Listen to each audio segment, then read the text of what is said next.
我是霍士，歡迎來到我的頻道。你今天戴什麼錶呢？在今天這個每個人都想透過腕錶來彰顯地位、追求流量的年代，如果你跟我說有一隻錶不需要任何浮誇的鑽石，也不需要展示複雜的萬年曆或陀飛輪，卻能在半個世紀前就定義了什麼叫極致的低調硬漢風，你會想仔細看看它嗎？很多人在挑選第一隻復古錶時會陷入品牌迷失，或者被那些五顏六色的陶瓷圈給帶跑了。但其實真正懂錶的藏家，追求的是那極致、內斂卻細節滿載的生命力的純粹感。今天我們要聊的這款錶，帶着傳奇的血統，甚至能讓你透過冰冷的 316L 不鏽鋼，聞到60年代機械工藝的那種熱血與嚴謹味。這就是 Benrus 編號3061 BOR 復古腕錶。這隻錶的第一印象可能會讓你覺得它很素，甚至有點平凡。但大家請盯着它的盤面看，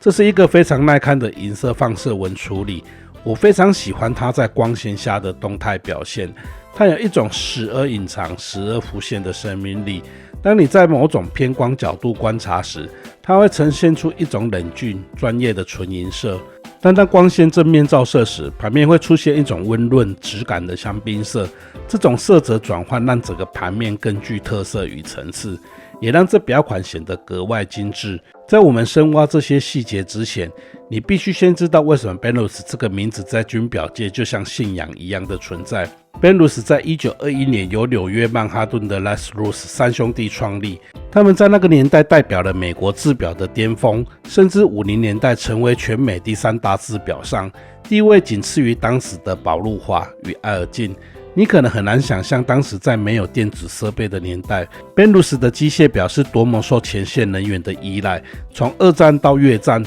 Benrus 生產的腕錶在最極端的環境下就是精準與生存的代名詞。而這款3061的故事更是有趣，它基於1962年發布的 MIL-W-3818B 軍規標準，它是當年美軍大量供發的 DTU-2AP 野戰版的民用版本。為什麼有民用版？因為當時社會精英也渴望擁有軍錶的強悍性能，但希望外觀能多一點斯文氣息。軍用版怕為了反光，會把錶殼做成全啞光的噴砂感，盤面上也乾乾淨淨的，什麼標誌都沒有。但這款民用版3061則是在12點鐘印上了 Benrus 標誌，並在秒針尖端塗附了那抹充滿活力的紅色，並讓它保有金絲強度的同時，多了一份雅痞感。大家仔細看它的錶殼處理，這絕對不是那種廉價的機器打磨。Benrus 玩了一個非常高級的視覺遊戲，我稱之為定向拉絲的交織。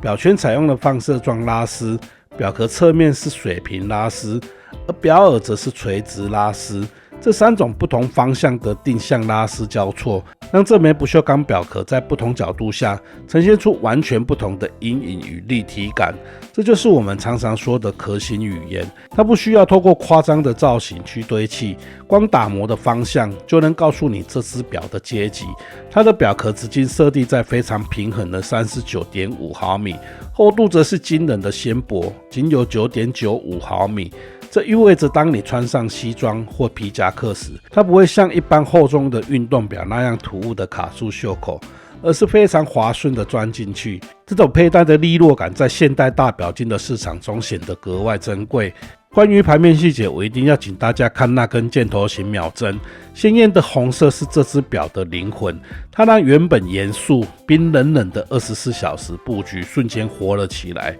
配合這塊雙拱形的藍寶石鏡面，大家注意看邊緣那種迷人的弧度失真感，這還原了當年那種亞克力鏡面的復古韻味，卻給了你現代的看掛安全感。更神奇的是，當你轉動角度，透過這塊鏡面的邊緣弧度去觀察，你會發現盤面產生了一種迷人的折射深度感。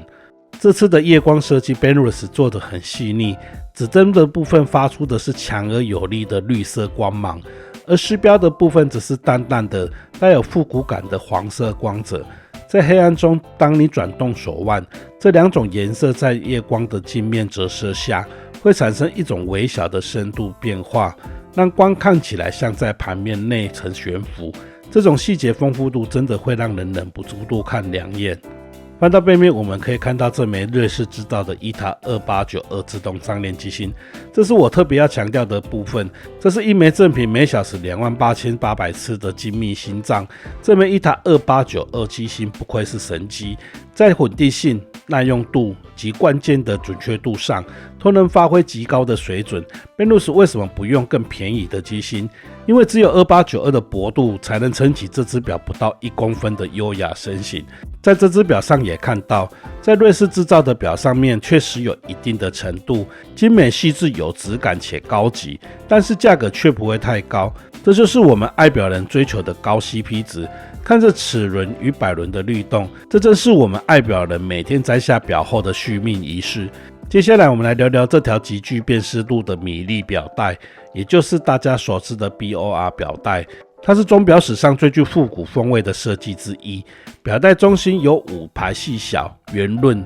狀似米粒的小型鏈接組成，兩側通常會搭配較大的實心鏈接，拋光與磨砂交錯處理，讓它在晃動時會產生極細的碎光。我特別喜歡這種衝突感的美學。軍規的盤面代表硬派與戰鬥，但 BOR 米粒帶卻代表了優雅與適身。這種融合營造出一種極具張力的美感。現在重點來了，我們來聊聊實際佩戴的感受。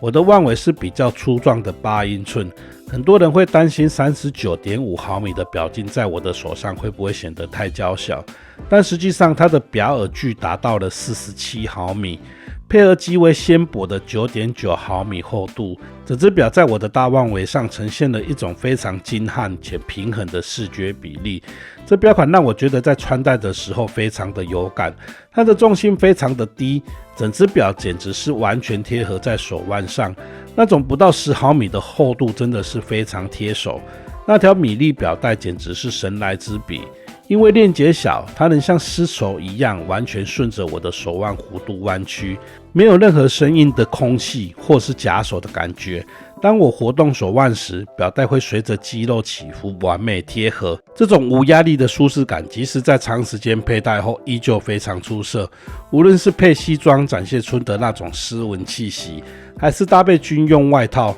露出的復古層次，在任何手腕上都能顯得低調而有張力。講了那麼多優點，我又要帶大家來看幾個部分。如果你不能接受，我建議你再考慮一下。首先是這條米粒表帶，雖然它的貼合度極佳，但如果你是一個追求那種粗獷硬派風格的人，這5排密密麻麻的小鏈接，在視覺上可能會讓你覺得太過瑣碎，視覺上不夠霸氣。再來說說這個盤面，雖然它是忠實的還原了歷史，但24小時制的內圈數字其實非常小。如果你視力沒有那麼好，基本上別指望能一眼看清內圈細節。而且因為它的拉絲與拋光太精美，這種瑞士製造的細緻感，會讓你稍微刮到一點點就心疼的要命。我覺得這款 Benrus 3061 BOR 並不打算討好每一個人，它不追求數據上的極致，也不打算在你的腕間喧賓奪主，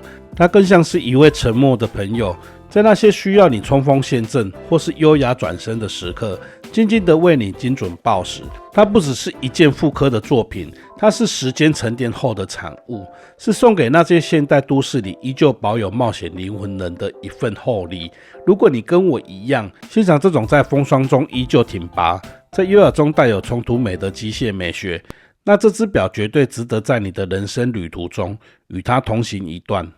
以上是對 Benrus 3061 BOR 的分享。如果你也跟我一樣喜歡這種外形簡潔、細節卻極具深度的設計，歡迎在評論區留言告訴我你的看法。老朋友記得幫我按讚、留言、簽到。新朋友請記得訂閱 Host 頻道並打開小鈴鐺。謝謝你的收看，我是 Host，願上帝祝福你。我們下次見，拜拜。